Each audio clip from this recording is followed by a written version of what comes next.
नमस्कार मंडळी. कराडे ब्राह्मण संघ बडोदे यांच्या कला अभिव्यक्ती दालनात मी श्याम वडाळकर आपले स्वागत करीत आहे.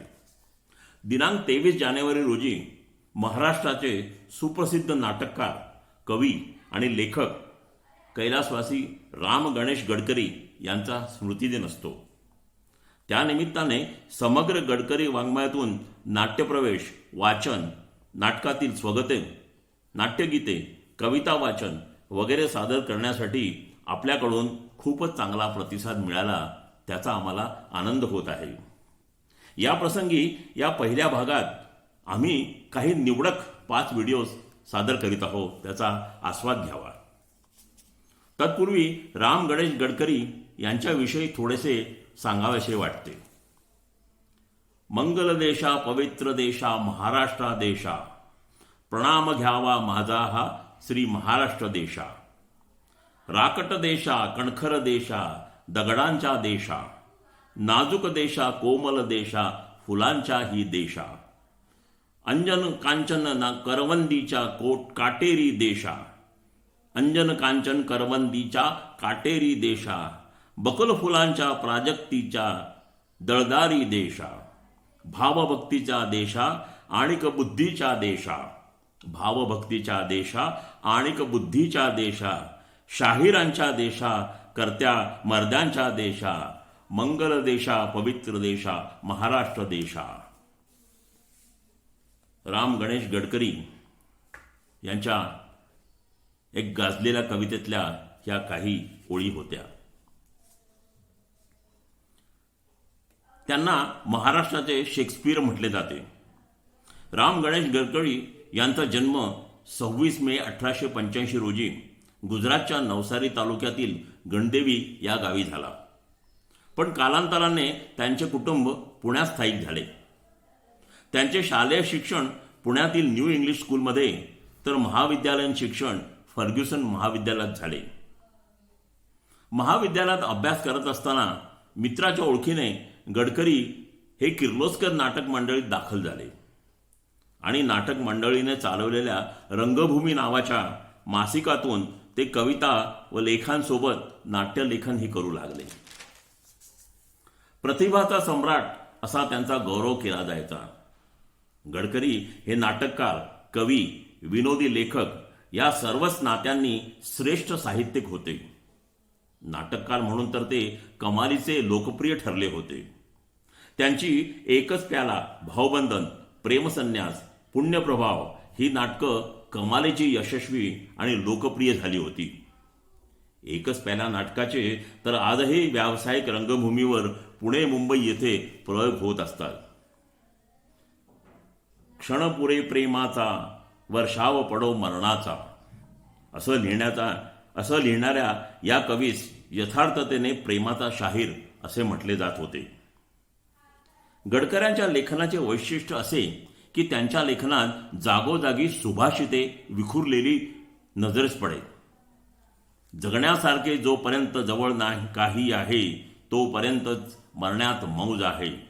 जगण्यासारखे जोपर्यंत जवळ काही आहे, तोपर्यंतच मरण्यात मौज आहे. पाणी चंचल आहे, पण मन पाण्याहून चंचल आहे. पुरुष परमेश्वराची कीर्ती आहे, तर स्त्री ही परमेश्वराची मूर्ती आहे. पुरुष परमेश्वराची कीर्ती आहे, तर स्त्री ही परमेश्वराची मूर्ती आहे. यासारखी मनोवेधक सुभाषितं गडकऱ्यांच्या साहित्यात सर्वत्र आढळून येतात. त्यांनी गोविंदाग्रज या टोपण नावाने उत्तम कविता पण लिहिल्या आहेत व बालकराम या टोपण नावाने गडकऱ्यांनी विनोदी लेखनही केलं आहे. अफाट कल्पनाशक्ती, नादमधुर शब्द, सुभाषित वजा वाक्य, आशय संपन्नता, अचूक वर्णशैली ही त्यांच्या काव्यांची वैशिष्ट्य म्हणावी लागतील. त्यांच्या काव्यात कारुण्य आहे तसा विनोदही आहे, उपहास आहे तसा उपरोधही आहे. संपूर्ण बालकराम या पुस्तकात त्यांचे विनोदी लेखन संकलित केले गेले आहे. गंभीर आशय आणि वैचारिक विवेचन यांना विनोदाची झालर लावण्यात त्यांची हातोटी होती. आपल्या विनोदी लेखनात गडकऱ्यांनी अतिशयोक्ती तसेच वक्रोक्ती हिचा बेमालूम वापर केलाय. अशा या महाराष्ट्राच्या थोर साहित्यकाने वयाच्या अवघ्या 35व्या वर्षी अकिंचन अवस्थेत 23 जानेवारी 1919 रोजी या जगाचा निरोप घेतला. तर चला आता गडकऱ्यांच्या वाङ्मयापैकी काही निवडक कृतींचे सादरीकरण आपल्यासमोर आम्ही आणत आहोत. सर्वप्रथम ऐकूया श्री राजीव जोशी बडोदे यांना. नमस्कार मंडळी, मी राजीव जोशी बडोदे. 23 जानेवारी रोजी कैलासवासी राम गणेश गडकरी यांचा स्मृती दिन. त्यानिमित्ताने समग्र गडकरी वाङ्मयातील स्वयंपाकघरातील गोष्टी या लेखातील काही अंशांचे मी अभिवाचन करतोय. ऐका तर. स्वयंपाकघरातील गोष्टी. राष्ट्राचे खरे जीवन स्वयंपाकघरावरच अवलंबून आहे. स्वामी विवेकानंद. फ्रान्सच्या सिंहासनावरून पदच्युत झाल्याबरोबर माझ्या मुलाने भटारखाना उघडावा म्हणजे त्याला अन्नाचा तुटवडा पडणार नाही. नेपोलियन बोनापार्टचा आपल्या मुलाला उपदेश. अन्नान भवन्ति भूतानी, असतील शिते तर जमतील भूते. श्रीमद भगवद्गीता. प्रस्तुत लेखाचा मथळा वाचून लगेच लेखकाच्या नावावर नजर टाकताच माझ्या साऱ्या वाचक भगिनी एकदम थबकते आणि मला स्वयंपाकघरातून हाकलून लावण्याचा ठराव करू लागते. माझ्या भगिनी वर्गाने आपल्या या गरीब भावंडावर अशी आग पाखडण्यापूर्वी पुढील 4 शब्द वाचून पाहण्याची कृपा करावी. माझ्या सुशिक्षित भगिनीजनांच्या विचारशीलतेची मला खात्री असल्यामुळे या शब्दाकडे त्यांचे रागावलोकन होणार नाही अशी मला पूर्ण उमेद आहे. बाकी एखाद्या निरक्षर बाईने मात्र हे 4 शब्द वाचण्याची तसदी घेतली असती किंवा नाही याची शंकाच आहे. बहुधा पहिल्या 2 ओळीवरच नजर फेकून तिने माझा लेख चुलीत टाकला असता आणि तापलेल्या कालथाच्या किंवा जळत्या कोलिथाच्या साह्याने मला स्वयंपाकघरातून पिटाळून लावले असते. पाकशास्त्रातील नैपुण्याबद्दल आमच्या घराण्याचा पूर्वापार लौकिक चालत आलेला आहे. आमच्या पंचक्रोशीत होणारी प्रायोजने, सहस्त्र भोजने, श्राद्ध कर्मे, गाव जेवण वगैरे लहान मोठ्या प्रमाणाची सार्वजनिक भोजन कार्ये आमच्या घरचा एक तरी पुरुष स्वयंपाकाला असल्याखेरीज सहसा तडीला जात नसत. गेल्या 7 पिढ्यात आमच्या घरात बायकांना स्वयंपाक करण्याची सक्त मनाई होती. माझ्या आजोबांच्या आमदानीपर्यंत हा लौकिक अव्याहतपणे कायम होता. माझ्या वडिलांनी मात्र पूर्व परंपरा सोडून विद्याभ्यास, नोकरी यासारखे धंदे करण्यात साऱ्या आयुष्याची माती केली. मला स्वयंपाकाचे उपजत वेळ होते. 3ऱ्या-4थ्या वर्षीच माझ्या बहिणीशी चूल बोळक्यांसाठी भांडायला लागून मी आजोबांची प्रीती संपादन केली. आजोबांनी मला लहान लहान भांड्या कुंड्यांचा संबंध सहट आणून दिला होता. 5व्या-6व्या वर्षी तर माझ्या वाचून आमच्या आळीत भातुकलीचा एकही समारंभ पार पडत नसे. या वयात मी समवयस्क सवंगड्याबरोबर उन्हाळ्यात दिवस न घालवता आईजवळ स्वयंपाकघरात बसून तिच्या भाकरी करण्याकडे किंवा भाजी फोडणीला टाकण्याकडे घटका घटका लक्षपूर्वक पाहत असे. अशाच एखाद्या प्रसंगी माझ्याकडे पाहून आजोबांना अगदी गहिवरून दाटून येई व मला पोटाशी धरून ते म्हणत, वडिलांनी कुलाचार सोडला पण हा मात्र कुलदीपक होणार हे खास. बाळक्या, बेट्या, तू मोठमोठ्या लोकांच्या घरी दिवस काढ. आजोबांच्या अशा उत्तेजनपर शब्दांनी मला स्फुरण चढून मी थोडेसे पीठ घेऊन भाकरी करायला किंवा उरापोटी वरवंटा उचलून काहीतरी वाटायला मोठ्या आवेशाने सरसावत असे. लवकरच मला स्वयंपाक करण्यात बरंच काही कळू लागलं. एकदा तर आईने संध्याकाळचा स्वयंपाक माझ्या हातून करून घेतला. आजोबांनी तर त्या दिवशी खाण्याचा असा सपाटा सुरू केला की माझ्या पाक कौशल्याची बातमी ऐकून बाबांनी संतापाने न जेवण्याचा निश्चय जर केला नसता तर आईसाठी मागे घासभर सुद्धा अन्न उरलं नसतं. दुसऱ्या दिवशी या खाण्याने आजोबांची पोटदुखीची व्यथा उपटून अखेर त्या प्रेमळ म्हाताऱ्याचा त्यातच अंत झाला. जाता जाता येथे एवढे सांगणं योग्य वाटतं की मी केलेल्या भाताचा पिंड देईपर्यंत म्हाताऱ्याच्या पिंडाकडे कावळ्यांनी ढुंकून सुद्धा पाहिलं नाही. असो, आता मी काही पक्वान्याची नावे सांगून रजा घेईन. चापटपोळ्या, धम्मक लाडू, कणिक तिमणे, गुळाचा गणपती इत्यादी इत्यादी. या पदार्थांचे माझ्या भगिनींनी मोकळ्या मनाने चीज केले म्हणजे स्वतःला मी धन्य समजेन. त्यांनी माझ्या या गुणाचे सहृदयपणे कौतुक करावे एवढेच या भोळ्या भाबड्या व गरीब भावंडाचे मागणे आहे. धन्यवाद. वा वा राजीवजी वा. स्वयंपाकघरातील गोष्टी गडकरी यांनी जितक्या उलगडून लिहिल्या तुम्ही त्या तितक्याच सुंदर अभिवचनाने आम्हा प्रेक्षकांपर्यंत पोहोचवल्या. या वचनात तुम्ही सांगितलेल्या जुन्या काळच्या पक्वानांचे नावेही हल्लीच्या पिढीला माहीत नसतील. तर आता दुसरी प्रस्तुती सादर करीत आहे पुण्याचे श्री प्रदीप पुरुषोत्तम रत्नपारखी. नमस्कार मंडळी, मी प्रदीप पुरुषोत्तम रत्नपारखी, पुणे. सुप्रसिद्ध नाटककार, कवी, लेखक कैलासवासी रामगणेश गडकरी यांचा स्मृतिदिन 23 जानेवारी रोजी आहे. त्यानिमित्ताने कला अभिव्यक्ती बडोदा यांचे केबीसी बडोदा यांचे सहकार्याने मी संपूर्ण बाळकराम या गडकरींच्या पुस्तकातील ठगीचे लग्न यामधील सारांश सादर करीत आहे. धन्यवाद. एक नूर आदमी 10 नूर कपडा असं म्हणतात ते काही खोटं नाही.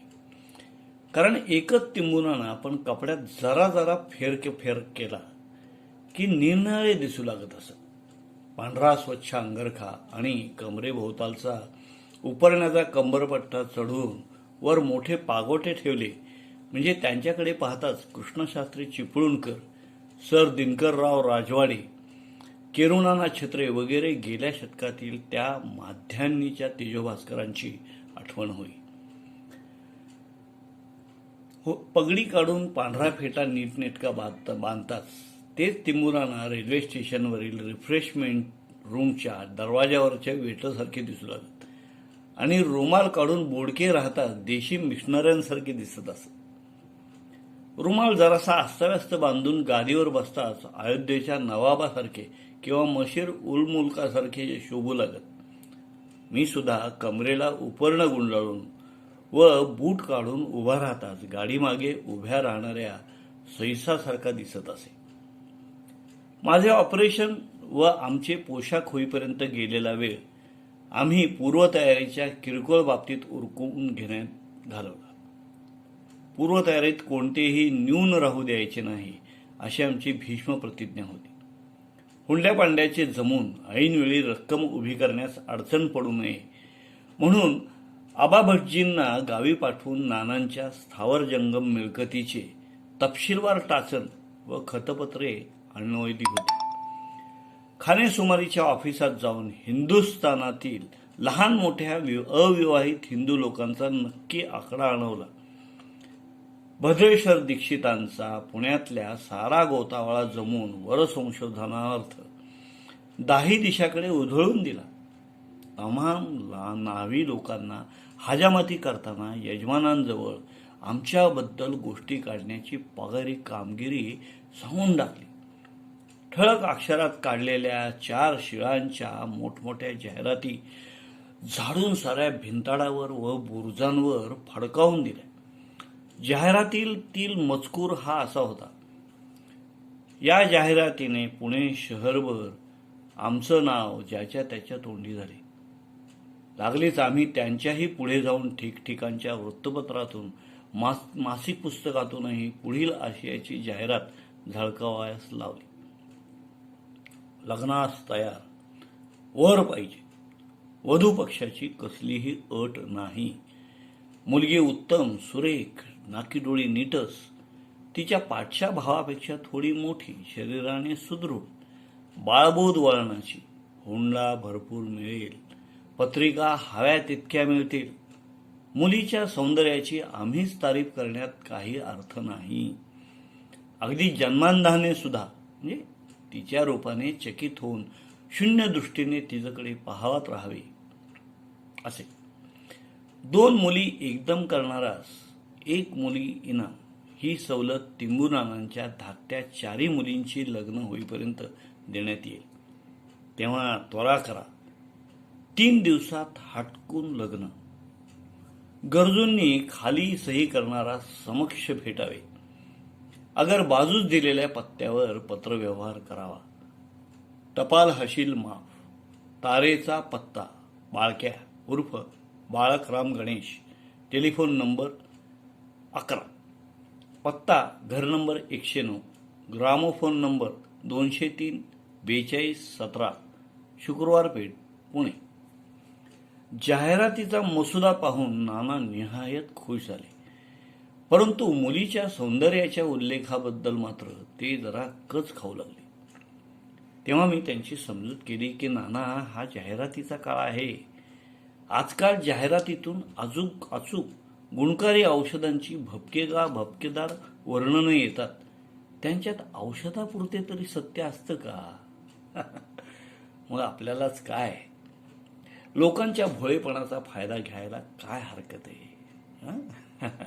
याप्रमाणे सर्वतोपरी तयारी झाल्यावर आमची गाडी दररोज सकाळपासून संध्याकाळपर्यंत पुणे शहराच्या पेठापेठातून, अळीअळीतून, गल्लीगल्लीतून फिरू लागली.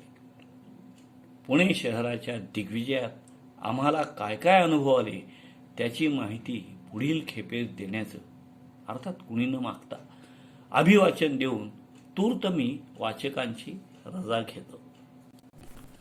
क्या बात आहे रत्नपाठी साहेब. ठकीच्या लग्नाच्या सारांशातून तुम्ही तो प्रसंग अगदी जिवंत उभा केला बघा. 1 नूर आदमी 10 नूर कपडा ही म्हण एकाच कपड्याचे विविध उपयोग करून माणूस स्वतःचा दिखावा कसा बदलू शकतो आणि वेगवेगळ्या जाहिराती कशा लोकांना फसवतात हे खूप सुंदररित्या तुम्ही मांडले. धन्यवाद. तर आता यानंतरची प्रस्तुती आपल्यासमोर घेऊन येत आहे अंबरनाथच्या मेघा अविनाश कुलकर्णी. नमस्कार, मी मेघा अविनाश कुलकर्णी, अंबरनाथ. आज मी राम गणेश गडकरी यांच्या प्रेमसन्यास नाटकामधला अंक 1 प्रवेश 4 यातील कमलाकर यांचे एक स्वागत सादर करते. दुनिया एक दीवानों का बाजार है. परदेशच्या पेढीवर दर्शनी हुंड्या पडतात आणि शेजारच्या दुकानदाराला रोख रुपयाची मोड सुद्धा मिळत नाही. इकडे पाठीवर पाय देऊन आलेला भाऊ पोटावर पाय द्यायला सोडत नाही, तर तिकडे शब्दाच्या शपथेखातर ज्यांची पुरतीशी तोंड ओळख सुद्धा नाही अशी वधूवरे तोंडाशी तोंड भिडवायला तयार होतात. स्वर्गसुखाच्या मुदतीच्या हुंडीसाठी आज हातच्या सुखाच्या रोख रकमेची मनोती कापून द्यायची. आत बट्ट्याच्या या अजागळ सट्ट्याला आंधळ्या श्रद्धेची साक्ष आणि अनोळखी ईश्वराची जामीनकी. आणि हा जामीन जगाच्या आरंभापासून सदैव सत्याच्या धुक्याआड दौडून बसलेला. जिकडे पाहावे तिकडे विसंगतपणा. गळ्यात पडलेल्या मनोरमेला ती अशिक्षित आणि कजाग आहे म्हणून टाकून देऊन लहानपणच्या थट्टेतल्या लग्नाच्या लोभानी जयंत लीलेच्या निराश आशेवर जीव काढतो. अपार सुखभोगासह शरण आलेल्या आणि आजन्म सहवासाचे वचन देणाऱ्या पद्माकराचा सुशीला तिरस्कार करते आणि लग्नातल्या क्षणमात्र परिचयाच्या मेलेल्या नवऱ्यासाठी रडत बसते. लग्न लावणाऱ्या भटासाठी सुशिलेनी का रडू नये याचेच नवल वाटते. त्याच्याशी ती निदान 2 शब्द तरी बोलली होती. तिकडे लीला हक्काची हुकमत हरपली तरी जयंताच्या प्रेमाच्या भाडोत्री भांडवलाचा भरोसा धरून बसली आहे. दोघी सख्या बहिणी, पण सुशिला जळक्या जिंकीची आठवणीची राग जपत बसण्या इतकी कंजूस, तर लीला मनोरमेची मालमत्ता आपली समजण्या इतकी उदार. तशीच मनोरमा बाह्यांगाकडे डोळेझाक करणाऱ्या जयंतासाठी अंतरंगाचा होम मांडून बसली आहे आणि माझ्या प्रेमयाचनेकडे ढुंकूनही पाहत नाही. पाठीस लागलेल्या अरबी समुद्राकडे पाठ फिरवून गोदावरीने हजारो कोसांवरच्या पूर्व समुद्राकडे धाव घेतली, त्यातलाच प्रकार हा. तशीच ती वीणा, तिच्या मूळच्या मूर्खपणाला शिक्षणाने निव्वळ दुजोरा मिळाला आहे. वसंत विलायतेहून जाऊन आला एवढ्यावरूनच त्याच्यावरती पोरगी फिदा झाली आहे. आणखी द्रुमन, तिच्या मूर्खपणाला तर पारच नाही. ती कायमची कब्जात आल्यावर सुद्धा मी तिच्याशी पुनर्विवाह करीन असे तिला वाटते आहे. वेडे, मकरंद चाखल्यावर भ्रमर कमळाभोवती गुणगुणत राहत नाही. पण 5व्या वर्षीच गोपींशी बागडणाऱ्या गोपाळाला सोडून पुत्रप्राप्तीच्या आशेने ब्रह्मचारी बजरंगाभोवती गिरटा घालणाऱ्या बिचाऱ्या बायकांनाच दोष का द्यावा? जयंत, वसंत, पद्माकर आणि स्वतः मी सारे आपापल्या सुखाची साधने अगदी श्वासाच्या आटोक्यात असूनही उगाच विवेकाचे प्राणायाम करीत आहोत. आणि हे सारे का? तर केवळ लग्न संबंधांसाठी. प्रत्येक मनुष्य आपल्या मूर्खपणाने फार झाले तर स्वतःच्या कुटुंबाच्या सुखाचा नाश करील. पण ज्या महात्म्याने ही लग्नबंधनाची कल्पना शोधून काढली, त्याने मात्र अतुल मूर्खत्वाने साऱ्या मानवी कुटुंबाच्या सुखाची धुळधाण करून ठेवली आहे. अरे वा, ही पहा, माझ्या म्हणण्याची मूर्तिमंत साक्ष देण्यासाठी मनोरमा रडत रडत इकडे येते आहे. तिच्या सुंदर पण रडक्या चेहऱ्यावर तिच्या दुर्दैवाचा आणि जयंताच्या मूर्खपणाचा सारखाच छाप बसलेला आहे. धन्यवाद. वा, फारच छान सादरीकरण मेघाताई. प्रेमसन्यास नाटकातील कमलाकर या पात्राचे स्वगत तुम्ही खूप सुंदररित्या सादर केले. कमलाकर हे पात्र तुम्ही तुमच्या वाचिक अभिनयाने अगदी जिवंत उभे केले. धन्यवाद. आता यानंतर आपल्यासमोर येत आहेत नागपूरच्या भारती प्रकाश मांदुरे. नमस्कार, मी भारती प्रकाश मांदुरे. मी नागपूरची रहिवासी आहे आणि माझा व्यवसाय वकिली आहे. औद्योगिक आणि कामगार कायदे आणि उच्च न्यायालयातल्या याचिका यामध्ये माझं प्रभुत्व आहे. राम गणेश गडकरी म्हटलं की आपल्याला लगेच पुण्यप्रभाव, प्रेमसन्यास, एकच प्याला, भावबंधन ही नाटके डोळ्यासमोर येतात. आणि एकच प्याला हे तर तुफान गाजलेलं नाटक. पण राम गणेश गडकऱ्यांनी नुसते नाटकच लिहिलेले नाही आहे, तर त्यांनी कविता पण केलेल्या आहे आणि विनोदी लेखन पण केलेलं आहे. पण विनोदी लेखन करताना त्यांनी बाळकराम हे नाव घेतलेलं होतं, तर कविता करताना गोविंदाग्रज हे नाव घेतलेलं आहे. गोविंदाग्रज या नावाने त्यांनी जवळपास 150 कविता लिहिलेल्या आहेत. त्यात 8 कडव्यांची कविता आहे पानिपत आणि 18 कडव्यांची कविता आहे राजहंस माझा निजला. त्यांच्या प्रेम आणि मरण आणि राजहंस माझा निजला या 2 खूपच प्रसिद्ध कविता आहेत. क्षण एक पुरे प्रेमाचा, वर्षाव पडो मरणाचा, ही कविता सगळ्यांनाच माहिती आहे.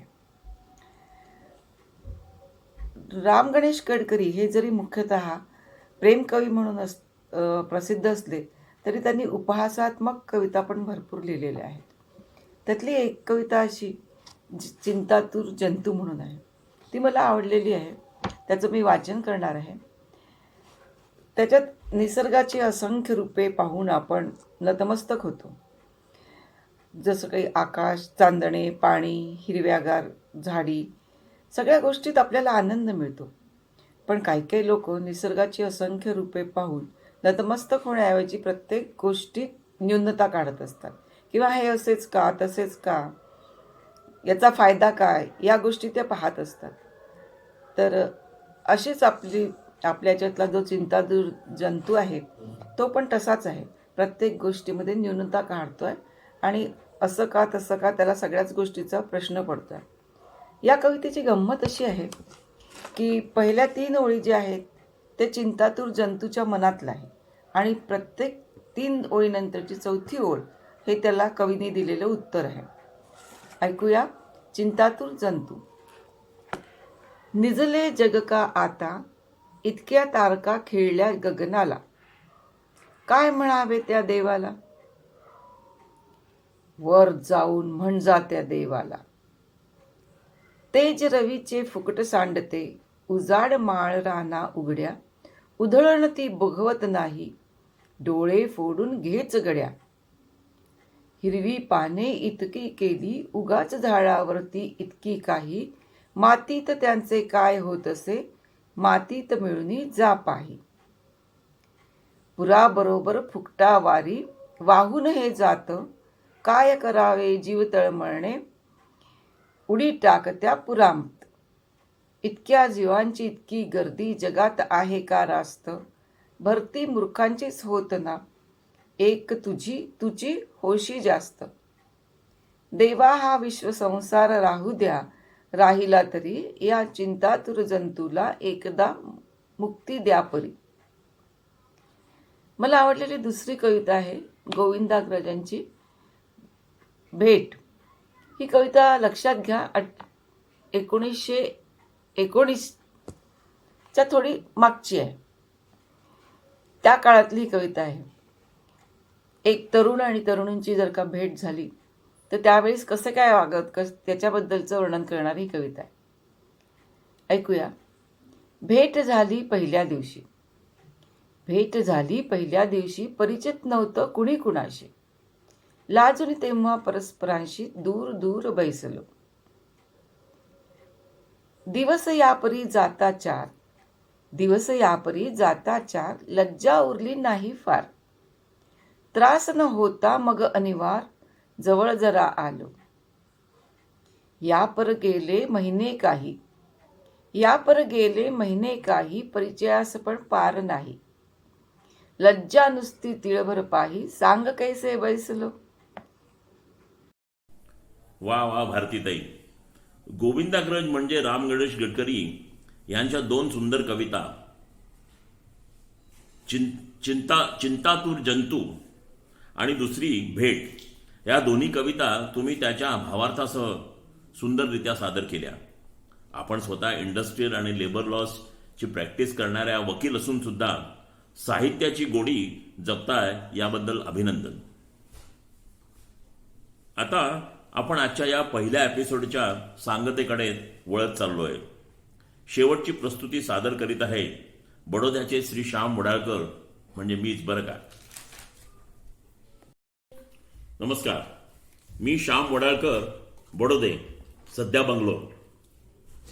कराळे ब्राह्मण संघ बडोदे यांच्या कला अभिव्यक्ती या दालनात आज मी आपणासमोर राम गणेश गडकरी यांच्या एकच प्याला या नाटकातील तळीराम ह्या पात्राचे स्वगत सादर करीत आहे. तळीराम. दारूविषयी पाचकळ बडबड करणाऱ्या बहुतेकांना दारू ही काय चीज आहे हे माहीतच नसतं बरं का. मी म्हणतो आपण असं गृहीत धरून चालू की दारू एकदा घेतली की सुटत नाही. पण तेवढ्यावरून दारू वाईट कशी ठरू शकते. आता तुमच्यापैकी बरेच जण विश्वविद्यालयाचे पदवीधर आहात ना. पण 4 दिवस परीक्षा देऊन एकदाच पदवी मिळवता आणि नंतर ती पदवी जन्माची चिकटते. म्हणून कुणी पदव्या घ्यायचं टाकतं का? नाही का? तशीच तशीच बायको लग्नात एकदाच माळ घातली की उभा जन्म बायकोचा लबेदा बिलगतो म्हणून कुणी बायको टाकतं का? हा, मग मग दारूच कशी वाईट हो? नाही, सांगा तुम्ही मला, दारूच कशी वाईट? बायको वाईट नाही, पदवी वाईट नाही, मग दारूच तेवढी वाईट का? हा, घ्या. मदिरा ही प्रेमापेक्षाही श्रेष्ठ. मदिरा ही प्रेमापेक्षाही श्रेष्ठ बरं का. प्रेमात राजा सुद्धा गुलाम होतो, पण मदिरेच्या प्रभावाखाली गुलाम सुद्धा राजासारखा स्वतंत्र होतो. प्रेमात आपल्या प्रेयसीच्या प्रणयिनीच्या लाथा खाव्या लागतात, पण मदिरेच्या जोरावर उभ्या जगाला लाथ मारण्याची हिंमत आपल्या अंगात येते. आणि मदिरा ही नीतिमत्तेला पोषक असते बरं का. बघा कसं. मद्यपी कधीही खोटं बोलणार नाही, कारण मुळात त्याला खोटं रचून सांगताच येणार नाही. मद्यपी कधीही कुणाजवळ चहाडी करणार नाही, कारण मागे कोण काय बोललंय हे त्यालाच लक्षात राहत नाही हो.